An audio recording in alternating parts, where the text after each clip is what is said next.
성령님께서 강력한 기름 부으심으로 이 시간 함께 하시기를 간절히 소망합니다. 아멘. 성령의 기름 부음을 헬라어로 두나미스라고 합니다. 두나미스는 우리나라 말로 우리가 알아듣는 말로 여기서 파생된 다이나마이트. 우리 수련회 때 보셨죠? 정은영 선교사님 환자예요. 심각한 환자. 수술한 지 얼마 안 된 기운도 들어올 때 휘청휘청하고 들어왔어요. 예배 초소로 들어올 때 제대로 못 걷고 제가 손을 잡고 방으로 들여왔어요. 그러나 찬양할 때 보셨죠? 그 힘이 어디서 나옵니까? 두나미스, 다이너마이트. 목사님들 강단에 올라가면 저 쩌렁쩌렁한 힘이 어디서 나옵니까? 두나미스, 다이너마이트. 성령의 힘이에요. 성령의 기름 부으심이 임하면 영권이 임하고 인권이 임하고 물권이 임하고 주의 권능이 부여되면 그 능력이 행사되고 복음을 전하고 기쁨이 넘치게 되어 있다는 것입니다. 오늘 말씀을 어떤 말씀을 함께 나누고 싶냐? 끝날 때까지는 끝난 것이 아니다. 뉴욕의 어느 유명한 야구 선수의 말입니다. 9회 말까지 가봐야 한다. 끝날 때까지는 끝난 게 아니다. 그렇습니다. 모든 사람이 다 끝났다고 말해도 사랑과 소망이 더 없는 것처럼 보여도 하나님께서 내게 끝이 아니라고 하시면 끝난 것이 아니라는 것입니다. 만약에 근데 하나님께서 다 끝났다고 말씀하시면 우리는 어디에 소망을 두고 살아가야겠습니까? 오늘 본문에서는 하나님의 최종 선고가 이미 이루어진 일이에요. 하나님의 최종 선고가 그 모든 것이 다 끝난 것 같은 이 끝에서도 하나님의 긍휼이 시작되는 놀라운 기적의 장면이 오늘 20장입니다. 오늘 우리가 살펴보실 말씀은 눈물 없이 볼 수 없는 그런 관계입니다. 단지 불치병으로 시한부 판정 받았는데 기도해서 더 살았다네. 왕이 하나님 앞에 기도해서 더 살았다네. 이것이 아니에요. 죽음을 통보받은 왕이 하나님 앞에 울며 떼쓰고 끈질기게 기도해서 병을 고침 받았다네. 이 내용이 아니라는 것입니다. 제가 지금 읽고 있는 책이 마틴 로이드 존스 목사, 유명한 신약, 세계적으로 유명한 마틴 로이드 존스 목사님의 글에 어느 귀부인이 교인들 앞에서 쏙쏙쏙 말하는 것을 목사님이 지나가다가 들었답니다. 아주 귀족 귀부인이 저 사람은 말이야 마치 우리가 죄인인 것처럼 말한다니까. 교회 오면 기분 나쁘다니까. 힘을 얻고 위로받고 격려받고 칭찬 듣고 좋은 소리 듣고 싶어서 오는데 저 사람은 말이야 마치 꼭 우리가 죄인인 것처럼 말한다니까. 그래서 이 마틴 로이드 존스 목사님은 너무너무 기뻤대요.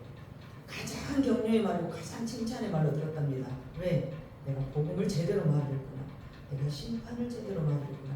내가 십자가를 말했구나. 그래서 그 말이 가장 기뻤다는 거예요. 마치 저 사람은 꼭 우리가 죄인인 것처럼 집어뜯는다니까. 성령은 우리에게 찔림을 줍니다. 성령은 우리에게 아픔을 줘요. 이 본문에 인생의 주인 되신 하나님 앞에 직면한 한 인간의 모습, 죽음이라는 절대 한계 앞에서 모두 권력과 조건을 모두 잊어버린 하나님 앞에 홀로 바들바들 떨고 서 있는 인간의 모습입니다. 창조주 앞에 우리의 첫 번째 모습은 죽을 수밖에 없는 존재다. 우리는 모두 다 죽는다. 누구나 다 죽는다. 1절에 한번 읽어보시면 그때 히스기야가 병들어 죽게 되매 아모스의 아들 선지자 이사야가 히스기야에 와서 말하기를 여호와께서 말씀하셨는데 말이야 너는 집을 정리하라. 너 죽고 이제 그만 살지 못할 거라고 말씀하셨단 말이야 라고 말씀하십니다. 히스기야 유다의 왕입니다. 강력한 적국을 기도로 물리쳤던 절대 권력의 기도의 왕이에요. 기도의 왕이라는 것은 그만큼 하나님과 교제의 관계가 이미 되어 있는 사람이라는 말입니다. 그가 왕이 된 지 14년째고 그의 나이 지금 39살, 39살. 인생이 꽃피는 시기, 정치적으로도 지금 가장 전성기. 그런데 청천벽력의 소식, 이사야 선지자가 와가지고 하나님이 말했다. 너는 집을 정리해라. 너는 죽고 살지 못할 것이다. 이사야 선지자를 통해서 하나님이 히스기야에게 말하라고 하신 말씀이에요. 이 말씀 우리를 매우 두려움 속으로 몰고 갑니다. 얼마나 무섭고 바들바들 떨리겠습니까?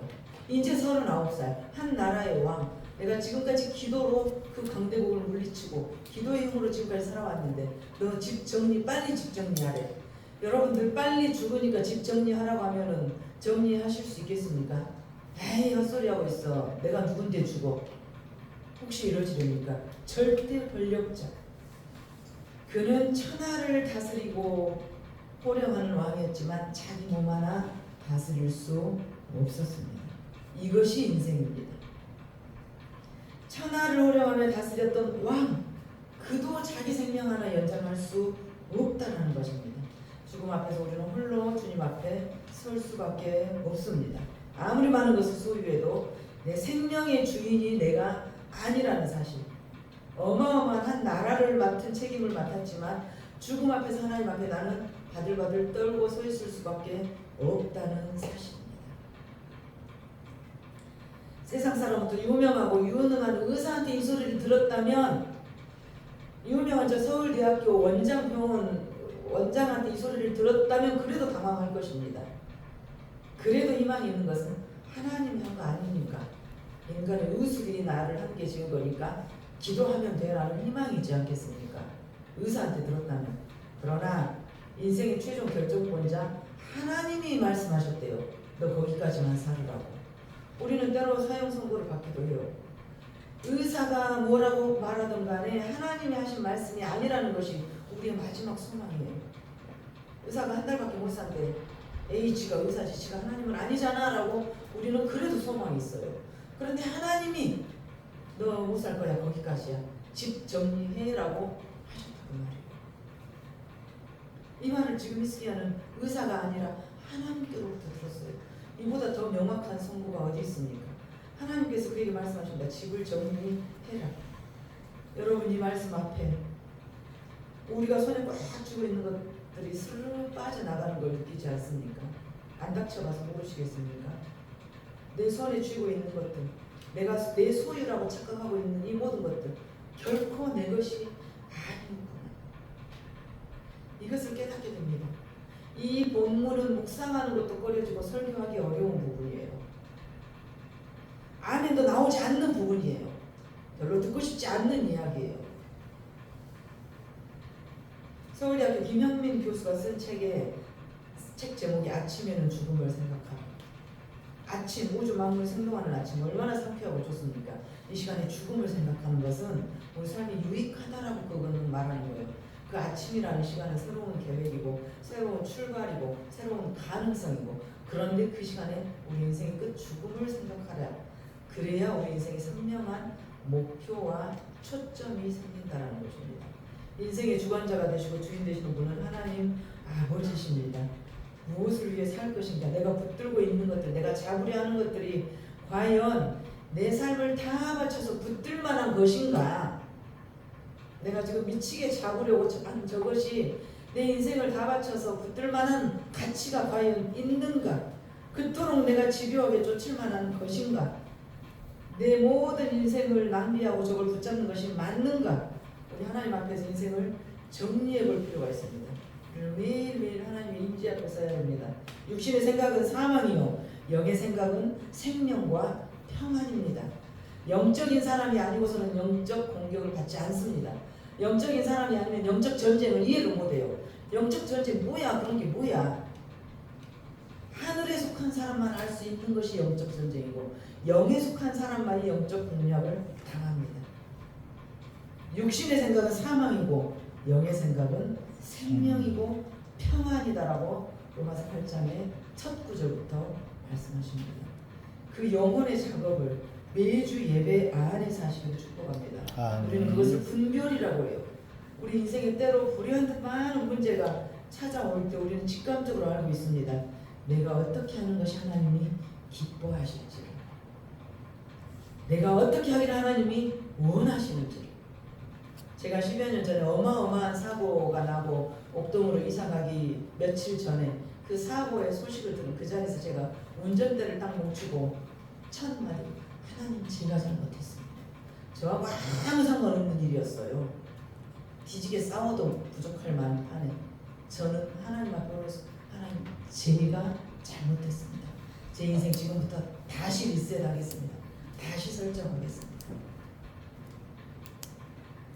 그리스도 예수 안에 있는 생명의 성령의 법이 죄와 사망의 법에서 우리를 해방시켜 주시기를 간절히 선포합니다. 창조주 앞에 선 인간의 모습, 홀로 직면하는 모습. 2절, 3절 다시 한번 읽어봅니다. 시작. 히스기야가 낯을 벽으로 향하고 여호와께 기도하여 이르되 여호와여 구하오니 내가 진실과 전심으로 주 앞에 나면 주께서 보시기에 선하게 행한 것을 기억하옵소서 하고 히스기야가 심히 통곡하더라. 심히 통곡하더라. 심히 통곡하더라. 너 이제 죽어. 빨리 집 정리해. 이 말 앞에 심히 통곡하더라. 한 나라의 왕이었습니다. 하나님의 선언과 명령 앞에서 히스기야 행동을 구체적으로 기록합니다. 성경은 말합니다. 그가 낯을 어디로 향했습니까? 벽을 향했습니다. 얼굴을 어디로 돌렸습니까? 벽을 향해 돌렸습니다. 어떤 의미입니까? 벽을 향하였다. 우리 인간은 어려움에 처하거나 두려우면 본능적으로 벽이 아니라 주변을 두리번거립니다. 그건 누구 없나 나를 도와줄. 나의 도움이 어디서 올고 우리는 본능적으로 주변을 두리번거려요. 누구한테 좀 전화를 할까? 누구한테 좀 부탁을 할까? 우리는 본능적으로 주변을 두리번거립니다. 뭐라도 붙잡고 싶은 심정이 되니까. 하지만 우리 그때 오직 한 분만 바라봐야 된다라고 오늘 말씀하시는 것입니다. 주변과 세상으로부터 몸을 돌려서 그는 벽을 향합니다. 하나님 한 분만이 존재합니다. 모든 관계를 단절하고 모든 시선을 차단하고 벽을 향해 이 벽을 향해서 얼굴을 향하는 왕의 모습 우리 하나님께서는 가장 아름답게 받으셨습니다. 그 모습. 저 같으면 제가 히스기야라면 내가 왕이에요. 그것도 한 거대한 유다의 왕이에요. 내가 그 선고를 받았어요.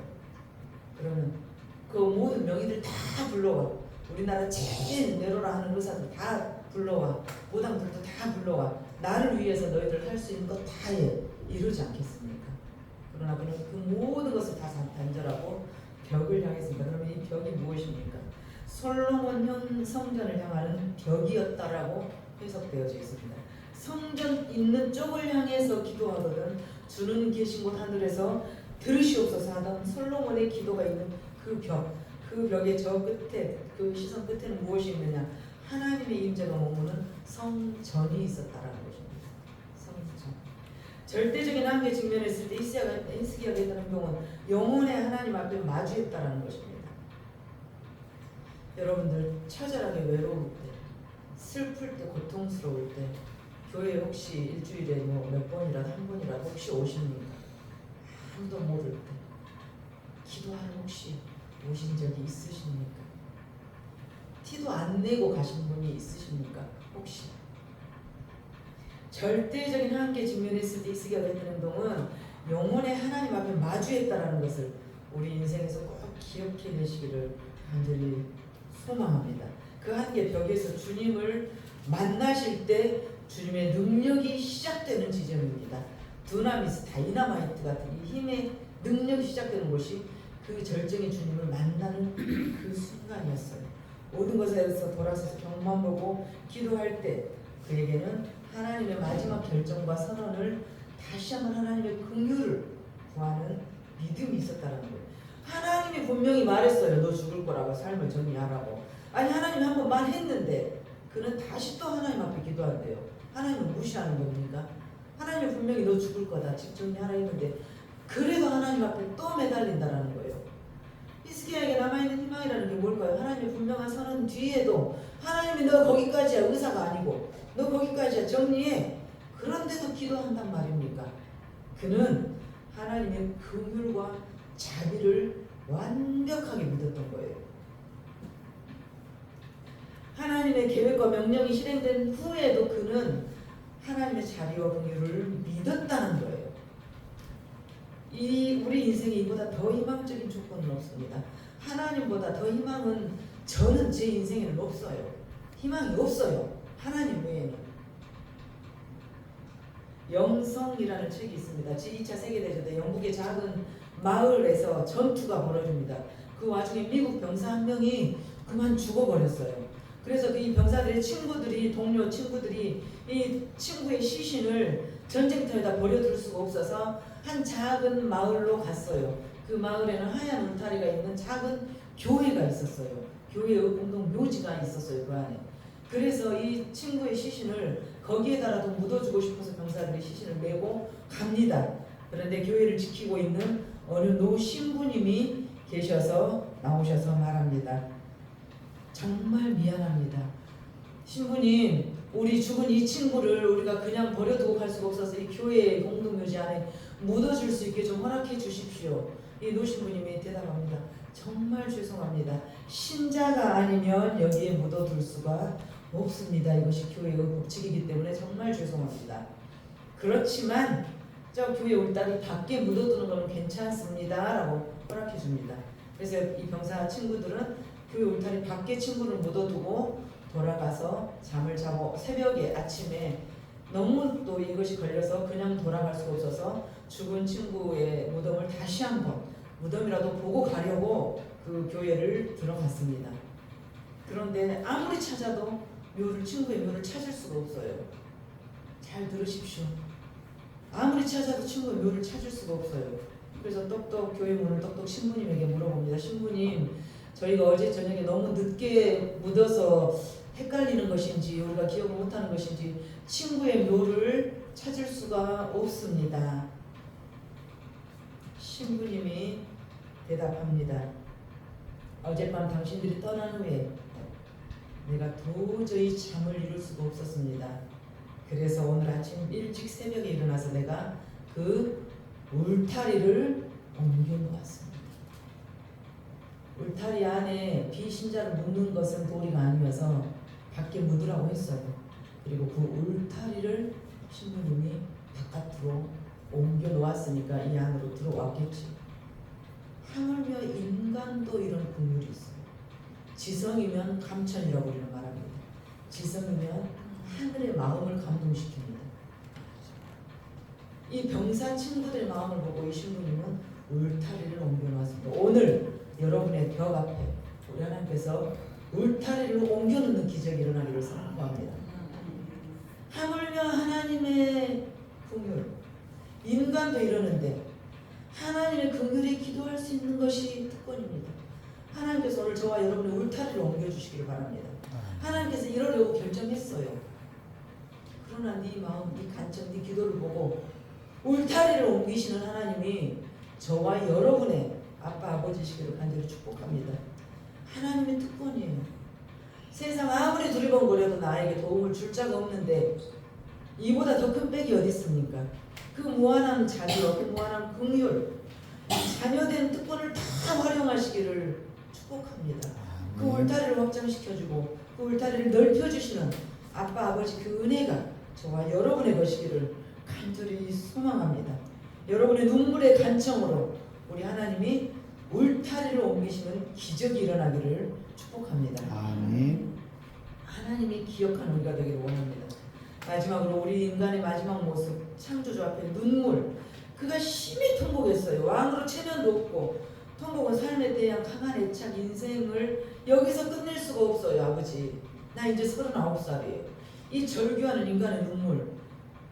그런데요, 창조주 앞에 눈물은 복되고 숭고한 것입니다. 여러분들, 하나님 앞에서만 우세요. 우리는 누구 앞에서 우니까 내 마음을 가장 잘 알아주는 사람 앞에서 울어요. 나를 충분히 이해해 줄 수 있는 사람 앞에서 우리는 울 수가 있습니다. 그러나 여러분, 하나님 앞에 절규하는 것은 우리의 특권입니다. 내 모든 것을 쏟아놓는 것이 우리의 특권입니다.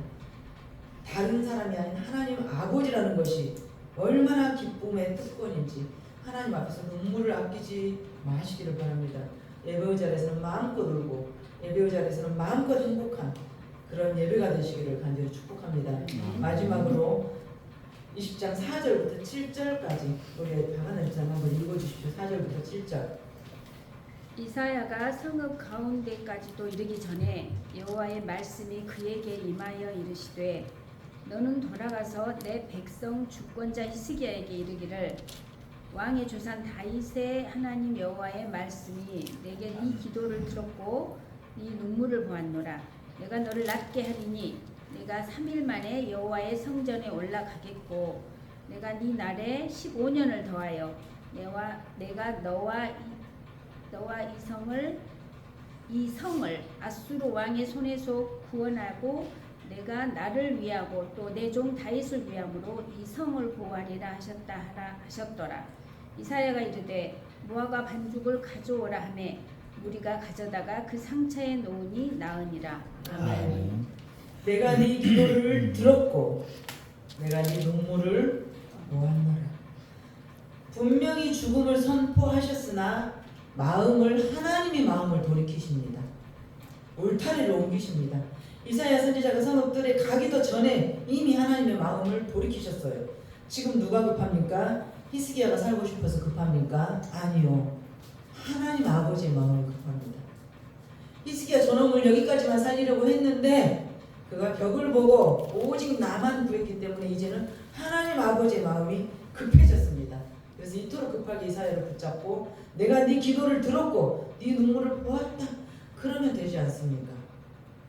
내 기도 내 눈물 하나님이 보시고 하나님이 들으시면 되지 않겠습니까? 죽음 앞에선 인간의 원초적 눈물, 살고 싶은 마음, 절박함, 두려움, 이 창조주의 사랑과 성품, 이 눈물 아무 앞에서나 보이지 마십시오. 오직 하나님 앞에서 올 수 있는 것이 신뢰와 특권이고 친밀함입니다. 우리 하나님은 시편에서 뭐라고 하십니까? 우리의 그 눈물을 주의 병에 담으신다. 우리 눈물을 당신의 주의 병에 담으신다라고까지 말씀해 주셨어요. 네가 나를 위해 흘리는, 나를 향해 흘리는 그 눈물 한 방울도 내가 잊지 않고 내 주의 병에 담으신대요.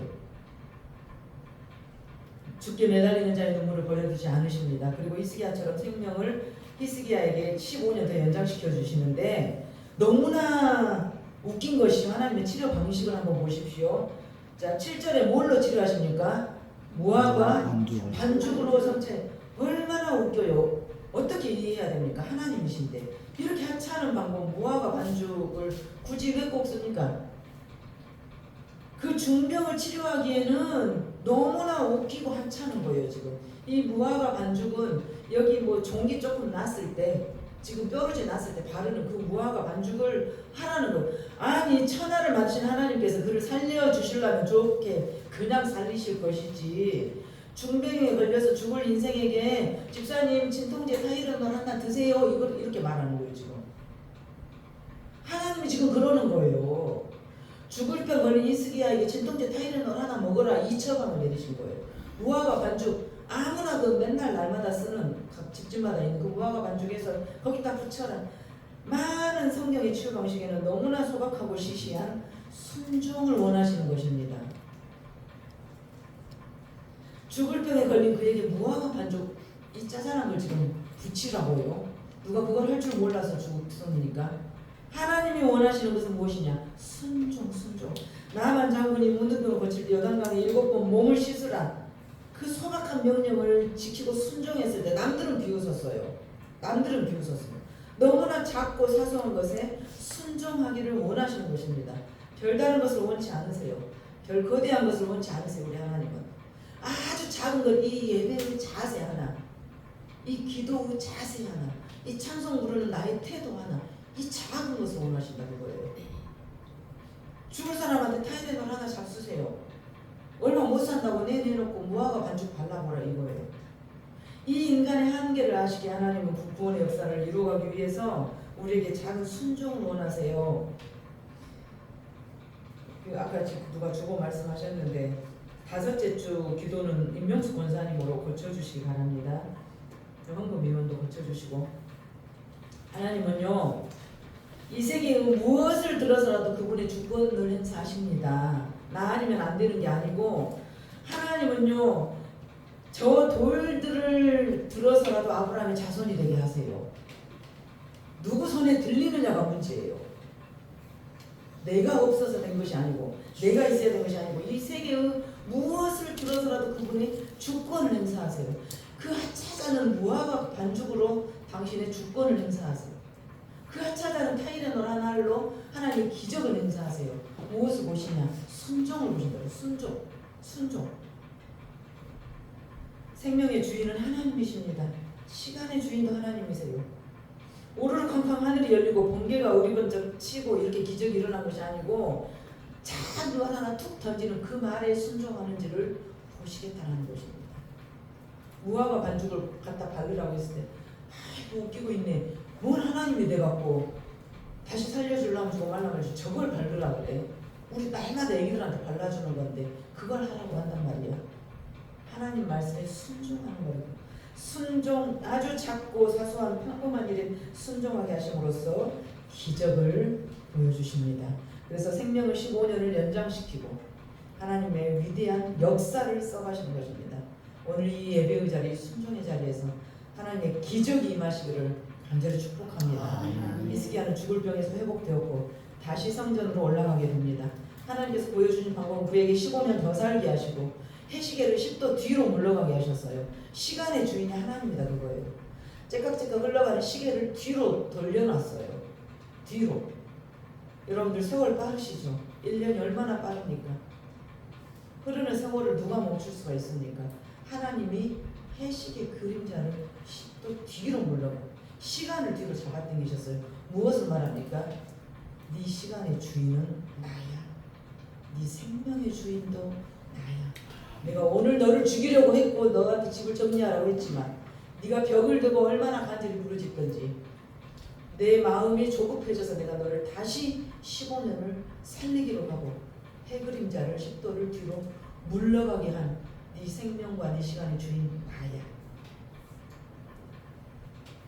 이 15년은 그냥 옛날처럼 살라는 것이 아닙니다.